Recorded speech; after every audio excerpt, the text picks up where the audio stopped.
Polly Money is a professional musician from Cornwall in the UK. Polly and I have been working together for a couple of years now. I first sent her a Sequoia, one of my other guitars that I build, and that guitar and her went around the world with the 1975. It was an amazing experience just to see that guitar play some amazing venues. In that time, she and I had a chat about other things and other guitars that she might be interested in. As Polly is an artist in her own right, when she'd got off tour from the band, she wanted to basically talk about a model for her.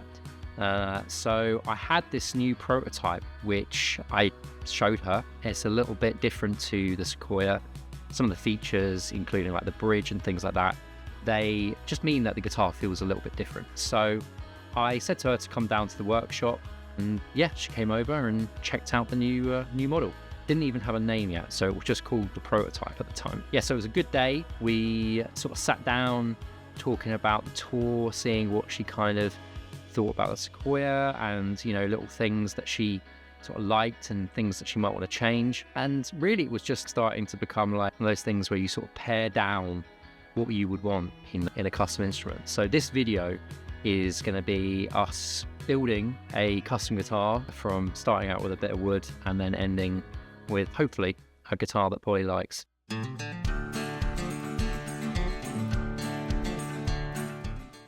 So here we're cutting out the body on the bandsaw. One of the things you've got to make sure you do is the relief cuts. And once you've cut it out, basically it's a case of flush routing, which is what I'm doing here.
So we're now at the point in the build where the neck was rough carved and the body was basically done.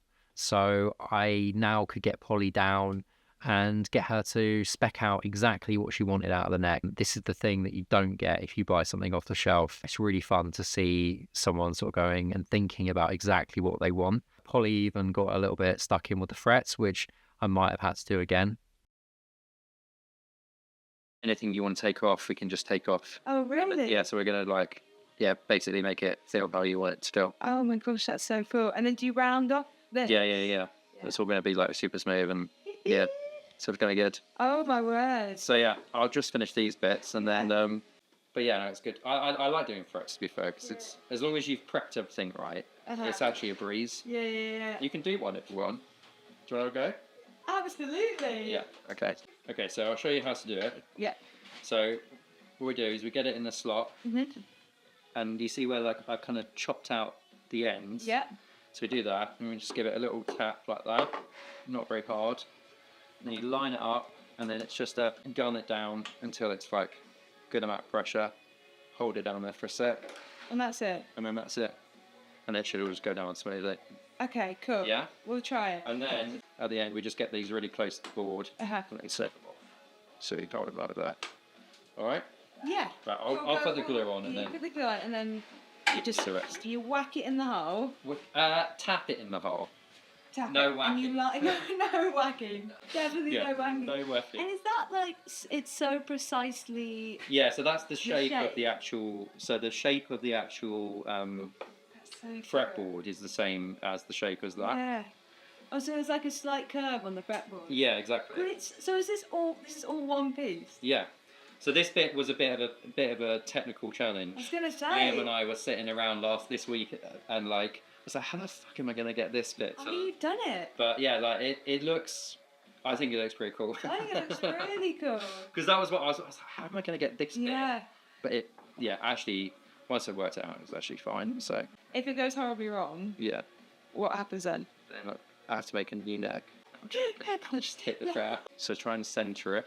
It looks good. That's about right. Yeah, Is that in? yeah, it's in. Oh, have a little look. Oh, There you go. There we go. Tap each edge, just a little tap. The orange or the gold? What's a goldy one? Just a little tap? Yeah, that's it. Bit harder or No, is that that's good? fine. Now, Alright. line it up over the thing, Okay. and now and holding that bit. So That. give it a Is it bit. that? Yeah, and then just give it a good push all the way. Keep pushing. Push. Bit more? Yeah, keep behind this. It's got a bit more in it. There we go. And then. Oh, Yeah. There we go. we think that's done. But you finish that off. You did it all. There we go. So Wow. Is that okay? when you play the 18th fret and it's bad, you know why. You know why? I'm joking. I can't bring. No, it's absolutely fine. Yeah, because essentially, what we're looking for is it to be all smooth and down, which it is. So, do Fantastic. you want another go? Yeah, do. All right, cool.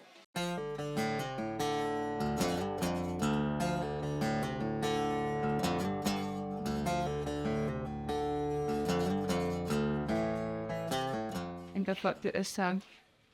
Really fucked it up this time. Oh shit. Bad. So bad. No. Holy what we've done. We'll have to use the first one. Well, that's fine. Oh no. That's all good. It's all good. It's fine. It's all good. It's absolutely fine. That was fun though. That was fun, but you're never touching this guitar Yeah, again. you're never ever gonna use it until it's finished.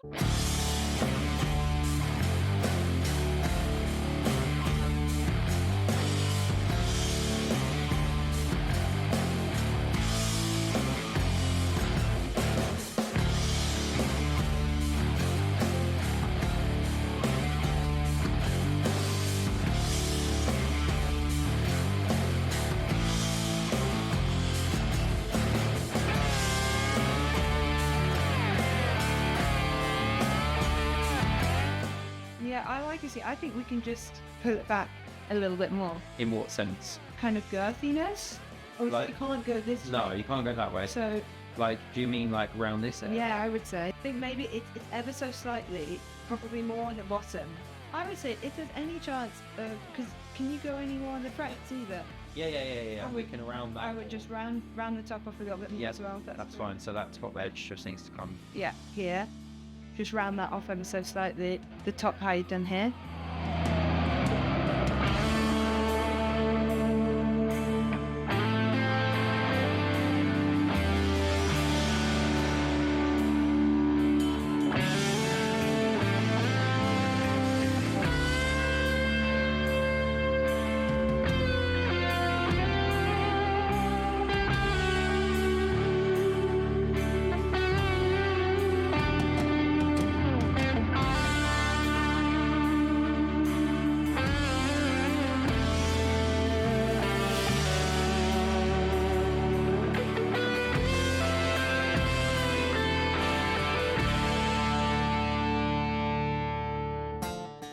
Now it can come down lower if you want it lower. Yeah. Can you go any lower up here? You want it lower up that end, yeah? Just a bit. Yeah. If you Just can- thinner, a little less meat up that underneath bit. Yeah, let's meet up here.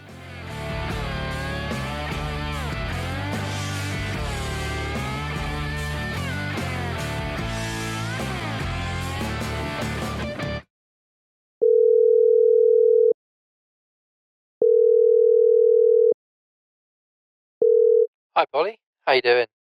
Yeah, no, really good, really good. Go on then. What? Are you kidding?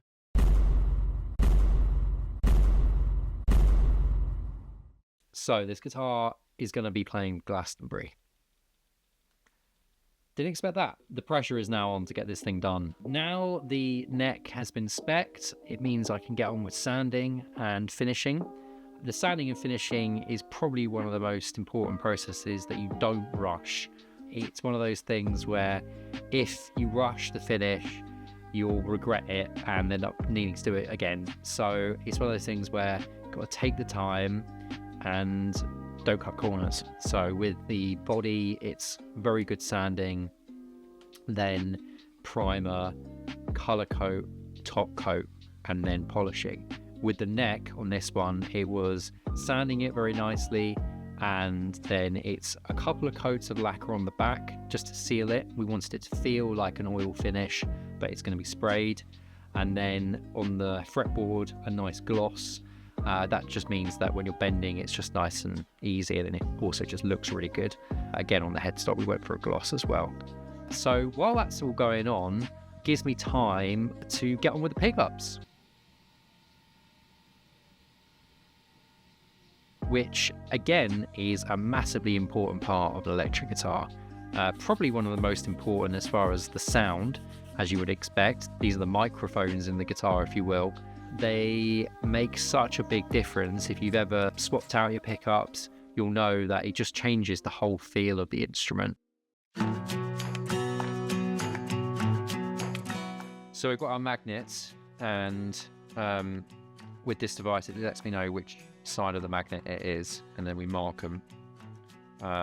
So what I'm going to do on this, the neck pickup's going to have the north side, which is this side, facing out, and then on the bridge pickup, we're going to have it the other way around, and then we're going to wind the pickup the other way around as well. So we're going to have a reverse wound, reverse polarity bridge pickup. It doesn't really matter which way you do it, for as far as you could do that on the neck pickup or the bridge, as long as they're opposite. When you're in the middle position, you essentially get like a humbucker, and it just means that, especially with P90s that are lend themselves to being a little bit more noisy, with that kind of reverse wound style, it just means that you get like a nice hum cancel in the middle. So that's what we're going to do. So start with the neck pickup, got it set up, got my numbers, and then yeah, I've got the magnets put to one side. We'll get our wire out. So for this one, I'm using some plain enamel 42 gauge wire. It just comes in like a spool like this. It's very, very fine. I don't even know if the camera will pick this up, but it's basically, I don't know, can you see that? Just, but it's basically thinner, as thin as a hair, basically. So very, very thin. So you have to be very careful with it.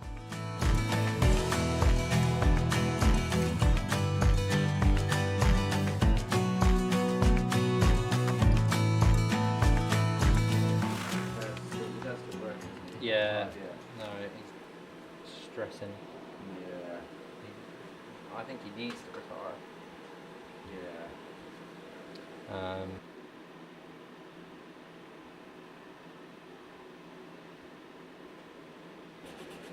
If you don't scratch it, It's not good to yeah, it just doesn't like to grip. But if you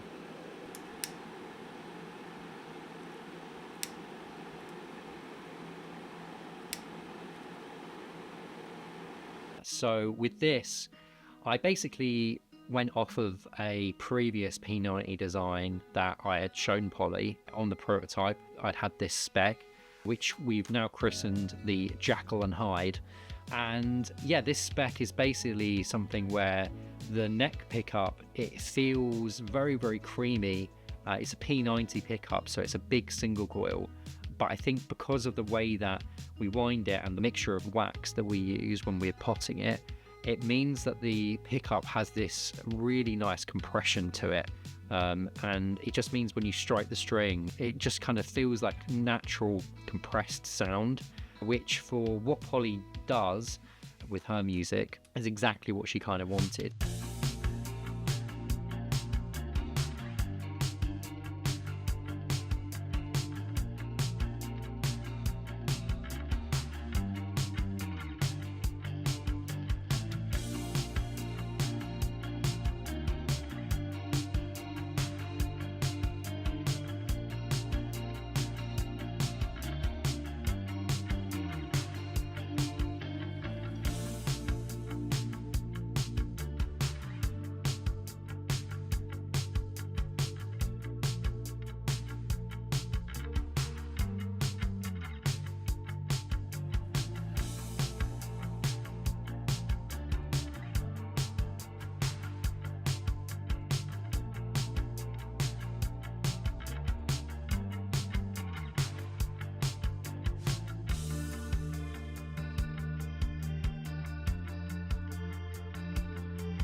Ready? I'm ready.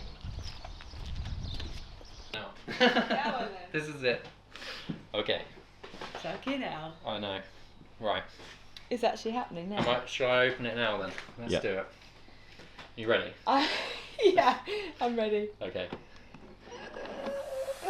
Fucking hell!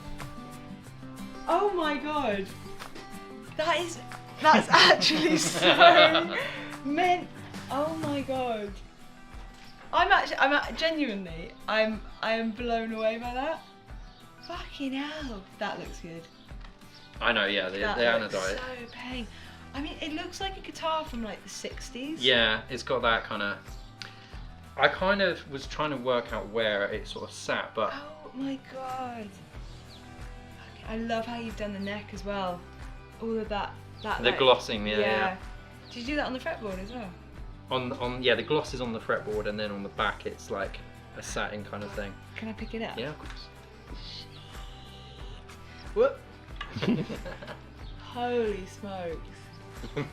That is fucking so mint. Oh my god, the little Glastonbury transfer on the back. That is so cool. Oh my god! Look at that, that's sick. Oh, I like that you left that off. Well, I hate you back. always- Yeah, I don't like back plates because I just think like if you ever want to adjust it. That, I'm gonna take my rings off and then have a look. Hey, that, oh my god! We're taking the picture so you can start denting it now, and Yeah. as long as you dent it, I don't mind. Honestly, that is so sick. That colour. So yeah, obviously I had this like prototype that I just finished, and I told you about it last year. And I don't know what you felt like about the Sequoia compared to like playing this. What was that? I think like the first thing I've always like loved about the Sequoia and this is how small the bodies are. Yeah. Because I find because of my kind of just like build and stuff, literally every guitar feels too big. Yeah. And so I end up going for like little parlor guitars and things like this, and this feels like a bit of a hybrid.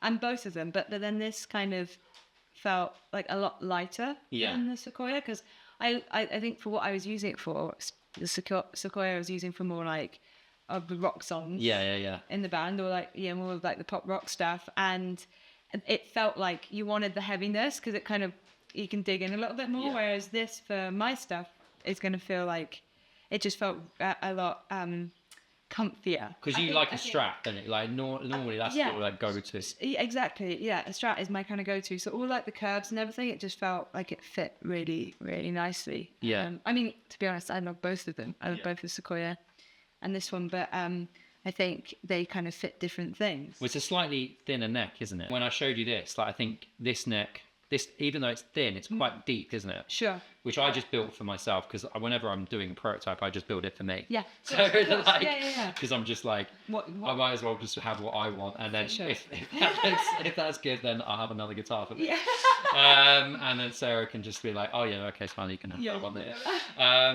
But that was the first thing. Like when we started talking about making you a model, I think you were saying the neck felt a bit thick on this one. Yeah. I think, and it was kind of cool when I came in and we did it together. Like it was First just for like me, to be fair. Yeah. Because normally I just do it and then show the person when it's kind of done. But Yeah. that was like really cool that you kind of got to do and thread it as well. Yeah. What? Gone really badly, and then we tried it again. But yeah, for me, like the feel of a guitar is like so important, and so to actually like kind of customize it in the room together was really cool. Yeah, no, and I think like the other thing was like the color choices. Like that was all you said. Like I knew kind of because I love the creamy, really warm colors of guitars. Yeah. And all like the vintage stuff, kind of I don't know. Like, this is Desert Sand. So Desert Sand is actually a Fender color, which they used as a primer color.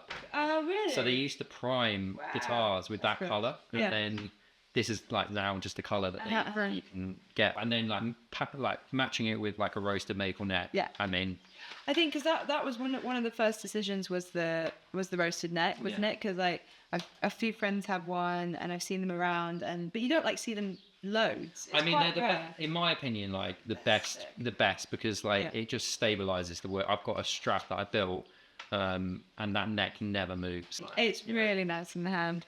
And actually, one of the things I was thinking is that you came up with the name. I remember because you had an idea of Mirage. Yeah. I remember that. And I was just like looking up bits online, and then Chimera came up, and I was like, that's just a cool word. It's a cool word. And then it's this like 3 animal, Yeah. like fantasy beast. Yeah, it's That's a Greek mythology animal. Like, it's really fun, like being able to like incorporate the like animal into like the design. And I think actually like this, Yeah. like the way it kind of like sits on the headstock, sort of float. It does like I think add a little bit to the character of the. I completely think it does. I think it's great because you designed it, right? Yeah, I just sort of sat there like I drew out like a kind of like a like the whole thing as what the and it's a really weird animal because it doesn't exist. It's like a goat. It's like a goat, a snake, and a lion. Love it. Yeah, but I kind of thought actually like having the snake head and then like the claw and then the horns like flowing back. So it's kind of we'll get some merch out there. Absolutely, I think so. Everyone will be wearing the hats. Yeah. When I was designing it, I always kind of do the same sort of process where I try and get lines from the headstock and lines in the body to kind of like match in with each other a little bit. So it kind of references, like, that's how I always think of it, is like the reference of the end of the headstock needs to kind of somewhat reference the horns and the body a little bit. Of course. But Cool. that's kind of how I designed it. And then like the curves and everything, just really, again, like comfort. Yeah. Just comfort. It's super comfy, and we were like talking about this earlier, but like even sitting down, it's just like it's like so molded. Yeah. So it makes it really easy, obviously, to like get up there on the neck, but It's nice. Yeah, that's lush. yeah. Can shred up top. Way up to here is some shredding. Oh my god. So I wish I could.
I think realistically, if you told me probably even 12 months ago your guitar is going to be played at Glastonbury, I probably wouldn't have believed you.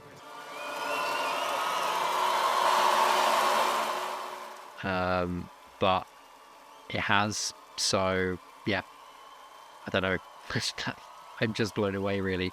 It was an amazing show, and I just so cool watching something that you've built being played on one of the biggest stages in the world.